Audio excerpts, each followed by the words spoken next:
বিশ্বনবী দোয়া করতে শুরু করতেন রজব মাস থেকে, আর আল্লাহর কাছে বলতেন আল্লাহুম্মা বারিক লানা ফি রজব ওয়া শাবান ওয়া বাল্লিগনা রমাদান। রজব শাবানে বরকত দাও, রমজান মাসে গুনাহ ঝরাও। সপ্তাহ জুড়ে তুমি বরকত দাও, জুমার দিনেতে গুনাহ ঝরাও। রজব শাবানে বরকত দাও, রমজান মাসে গুনাহ ঝরাও। চিল্লায় পড়েন আমিন।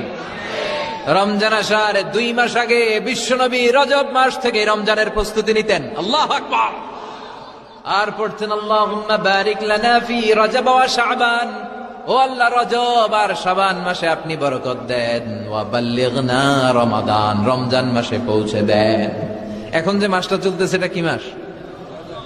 হ্যাঁ, তাহলে রমজানের প্রস্তুতি নেওয়ার দরকার আছে না নাই? রমজানের 2 মাস আগ থেকে উনি প্রস্তুতি নিতেন।